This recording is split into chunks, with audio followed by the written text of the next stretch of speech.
So I'm back again for more. The 11-point river. I was up here in May. And I did the entire National and Wild Scenic part, which is I think 45-ish miles, something like that. Woke up yesterday with no intention of coming here, but I had the bright idea around 2:30 to just see what was available. All the hill country rivers were super dry and low. So I called the shuttle guys up here. I knew the river would be flowing well because of all the springs. Said it was $80 for a shuttle for 40 to 45 mile shuttle from Greer down to Dalton. I woke up at 2:30 this morning, packed up and started driving here. Got here around 3 o'clock or so. Put on the river at 4:30. Paddled about an hour and a half. I think I'm probably 3, maybe 4 miles downriver. I haven't reached the next access point yet, so I'm definitely less than 5. Found this great little side spot on the river. I know there's a great bunch of campsites coming up in the next 10-15 miles, so I'll probably have an easy day tomorrow.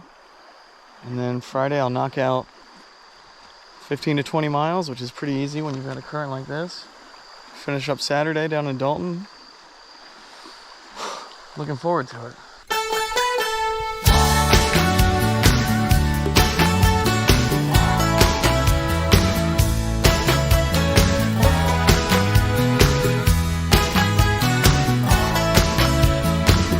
Full-blown silence in an empty room. A former bride and a former groom. A folding table and a folding chair. A folded hand of poker there. All new directions must go everywhere. Big round people in a cool little square. Or you can cut it with a boat or a plane. Man, it's gonna take a new train. You'll be leaving on a new train, far away from this world of pain. And when you look out your window, you'll see your home, your baby, and your family. No melted ice cubes in a paper cup. Hell, you'll be happy, you'll be all shook up. The friends that greet you will be simple and plain when you step down from that new train.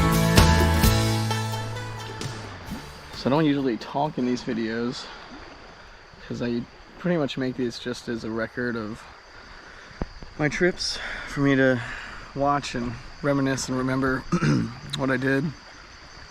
And usually I just put music over it that is running through my head on these trips. I usually don't listen to music unless I'm sitting around the campfire. I'll play a few songs and I just kind of let my brain pick whatever gets stuck in my head for, you know, the 2 or 3 days that I'm out here. But I figured I'll change it up on this one. So it's a kind of spontaneous trip and one I've already done. So I'm just gonna narrate what I do, what I see, and maybe do a little bit of how-to of, you know, my setup and how I like to kayak camp, and maybe that'll help some people get into it. I don't know. Cooking up these terrible Walmart frozen patties because Walmart had only 12 fresh patties available or 6 frozen, and there's no way I'm gonna eat 12. So I guess frozen it is this trip. They're still incredibly frozen because I just invested in brand spanking new Yeti cooler, which is probably the biggest upgrade that my kayaking setup needed. I've got the Yeti dry bag. I think it's 40 liters, which is, it was $250 when I bought it, 50 liters. It's $250 when I bought it. Definitely one of the best camping purchases I've ever made. Not an issue with the watertight seal at all, and I haven't taken care of it at all in 3 years. So I've gone through about 4 coolers now. Figured it was time to just spend the money. I've probably spent the equivalent of a Yeti cooler and other lesser coolers that have broken on me, so here we are. I'm excited. This is gonna be a good trip. I can tell there's nobody out here. It's the middle of summer. There's hardly anyone ever here anyway. It's also a Wednesday, so practically got the river to myself tonight.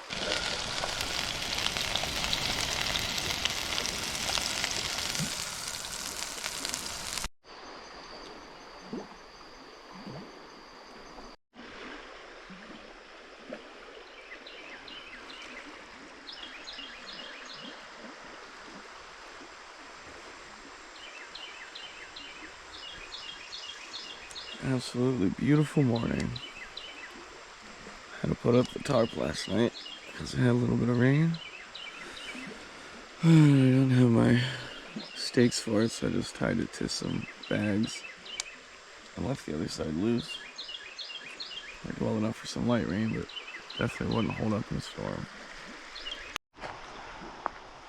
So when I'm packing up in the morning, I like to have all my sleep system and these two dry bags. Actually, on these kayaking trips, I always bring a tent as well because it's tough sometimes, especially on this river, to find trees that work at every site. You see how thick the brush is, you can't really get back there most of the time. So unless you have these trees right up here with a nice little beach, usually you're going to be sleeping in a tent. So I keep my tent, my sleeping pad in that. I keep all my hammock gear in this one. And then this is also waterproof, and this keeps all my knickknacks, my clothes, books, cell phone, all the important stuff, keys to my car. So that one gets securely, very securely attached to the boat, and it's the first thing I go after if I flip over and somehow it gets knocked loose. So when I'm packing the boat, I usually have these two dry bags on the back, along with my cooler, my little grill, and then up front here, this little watertight hatch. It's watertight, not waterproof, so everything in here runs the risk of getting a little bit wet. But this is where I keep my food that doesn't need to be kept cold, and my cooking items, utensils, and also this chair as well. Any liquid courage that I bring. This water bottle I'll empty, and I just use this for at camp, and I filter water using my backpacking like Sawyer squeeze system. When I'm on the water, I use a different system. I'll show you that later. And then this bag will go on top of that watertight section. I'll lash it down. So I'll show you all what the finished product looks like in a minute. Okay, here's the finished product. Everything we need. This is the stuff I keep with me on the boat. Keep my life jacket there on a nice easy river like this. My paddle leash is tied to the front in case I need to pull. Life straw and this water bottle. So I fill this water bottle up with river water, and then I drink through the life straw when I'm on the boat. Sunscreen, sometimes bug spray, GoPro mounts, and then different hats, the one I'm wearing, gloves, and bandana, another GoPro mount, and these all just stay down here in this little pocket. So I'm gonna get on the water and enjoy this beautiful day.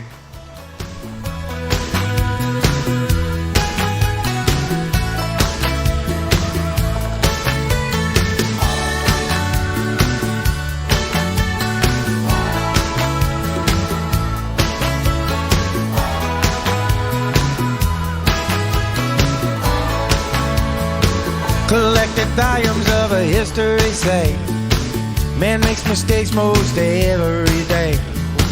The half a pound of chopped ground round is still a burger when it goes downtown. No faded photographs of yesterday are in the books that I read these days. To fly away from that memory town, you must keep both your feet on the ground.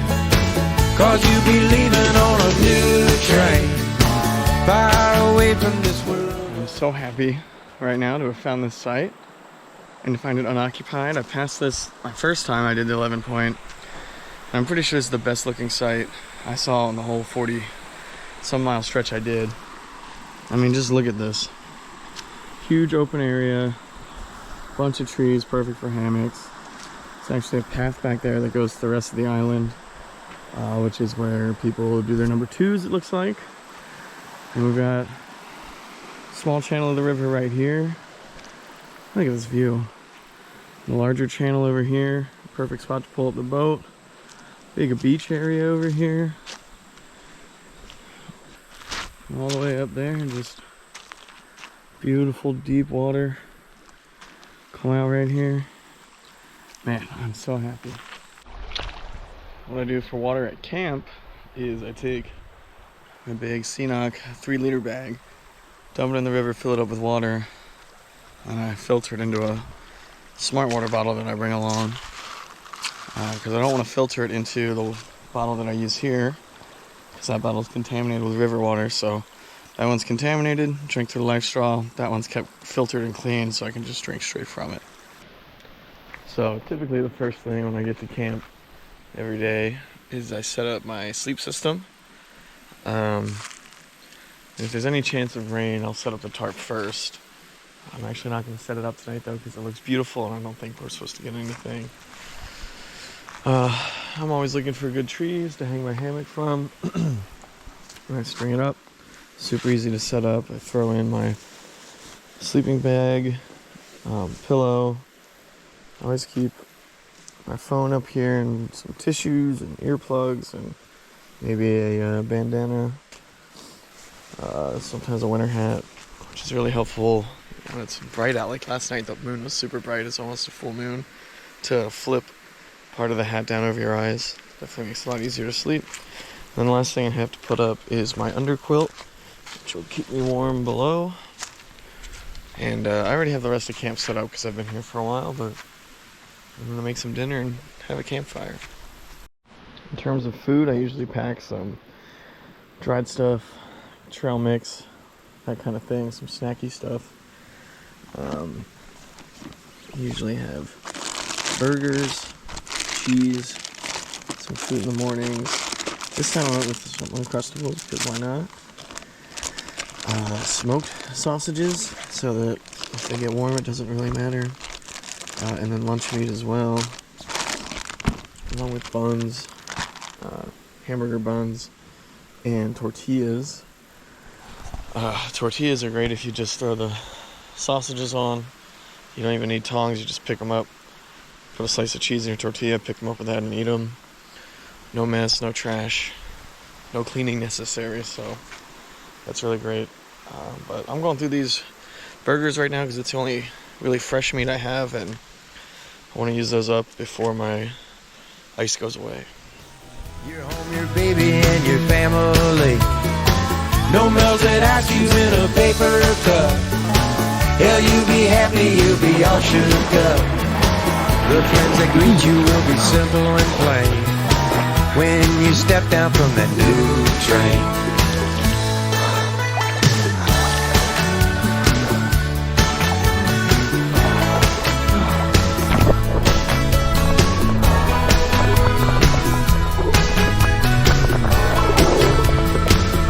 I'll be leaving on a new train, far away from this world of pain.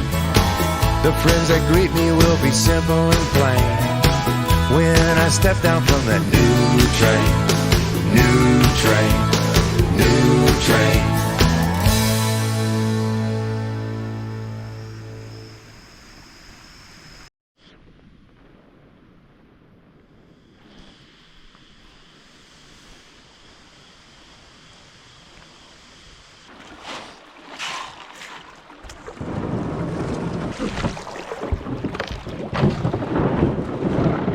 So it's still very early in the day, but I figured I would talk a bit about what I look for in a campsite when I'm still in the water.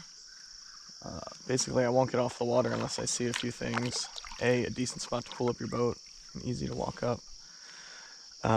For me, hammock camping, a couple of trees that I could string my hammock from without a whole lot of underbrush beneath. For tent camping, just a nice flat level spot, which we've got back up in there. And good access to firewood, so a bunch of trees, probably a lot of good dead downed wood over here. And then you also see that fire pit right there that someone's built, which means it's a pretty popular campsite, so you're not going to be damaging the landscape by kind of making your own site. On a river like this, there's so many established sites that it really doesn't make sense to knock down a whole bunch of brush to make your own site. So that's one I would definitely pull over at and take a look at and consider camping at if it was later in the day than it is right now. And so here we are, just literally a couple 100 feet downriver. I would consider that an even better spot. Better trees, better flat area, a little higher off the river, so you're a little more protected in case of flash flooding or something. Another thing I didn't mention is I typically like a fast flowing section. I don't want to be where there's a huge deep pool of slow moving water sometimes can get a little smelly and you get some bugs and stuff from that.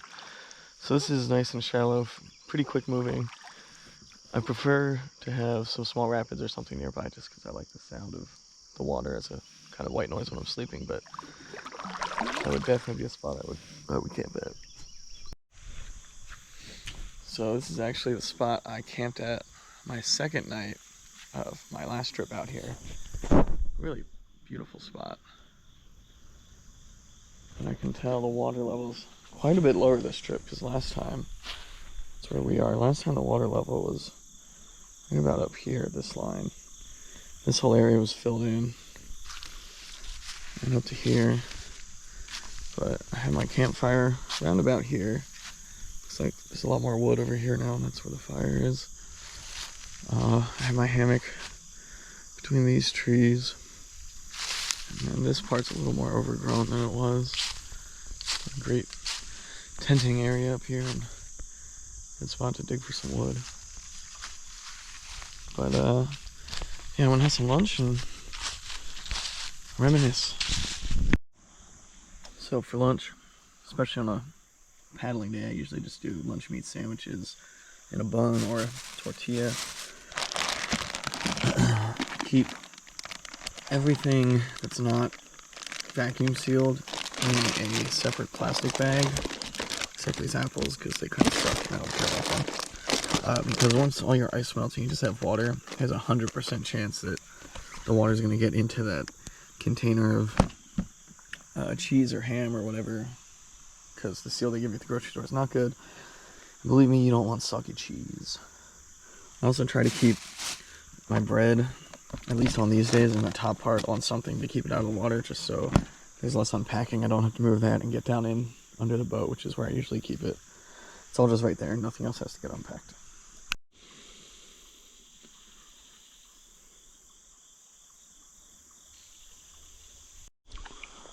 And I'm gonna cut this lunch short and move on because I see why people have not been camping here. Giant fucking bee's nest right there. My god, that thing's huge. Wow, let me get the fuck out of here before they turn on me.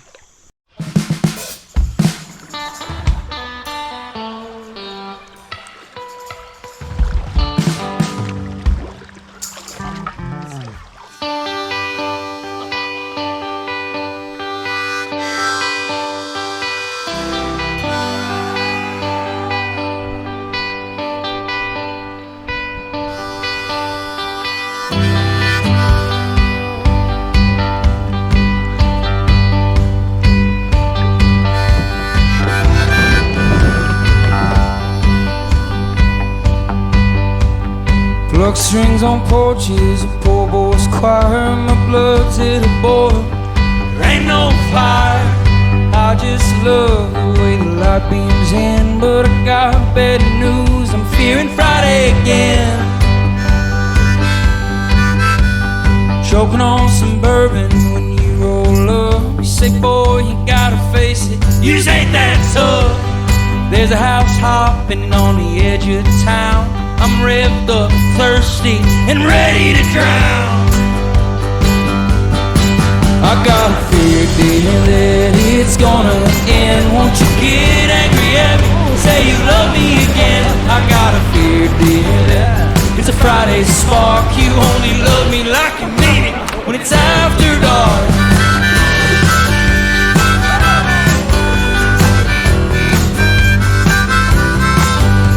We can hide out tonight out where the trees get clear. Just please you eyes, a man's worst fear. There's a name saved on your heart's gravestone. Saturday's coming, I fear I'm waking alone.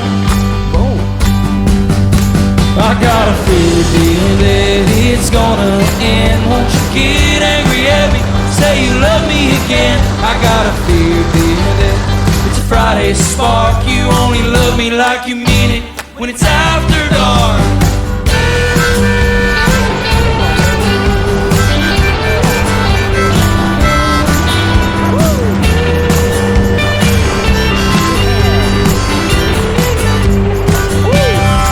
I got a fear, dear, that it's gonna end. Won't you get angry at me, say you love me again? I got a fear, dear, that it's a Friday spark. You only love me like you mean it when it's after dark. Absolutely beautiful sunset. This is where I'm at tonight. Somewhere across the state line in Arkansas. Not 100% sure of the river camping laws in Arkansas, so I went with what's legal in Texas, which is riverbed. It's part of the river, and any navigable river is legal to camp on as public property. I figure Texas is probably the most stringent state when it comes to those sort of property rights, so if I follow Texas rules, I'll probably be okay. Did see some tire tracks up in here, and it's a pathway that leads to this field, just a huge field that leads, I don't know, you can't see any houses or anything. So, unless some farmer drives out here and tells me to get away, or this is where high schoolers come after Friday night football games to party, I think I'll be okay. I opted for the tent tonight because I paddled about 25 miles today and my back is real sore, so it's gonna feel good laying down on that mattress pad. And don't think I'm doing a fire because I'm exhausted. I'm gonna finish this last burger up and watch the sunset and go to bed and try to get up early and finish out the last 8 to 10 miles as fast as I can tomorrow morning. It's been a fantastic trip.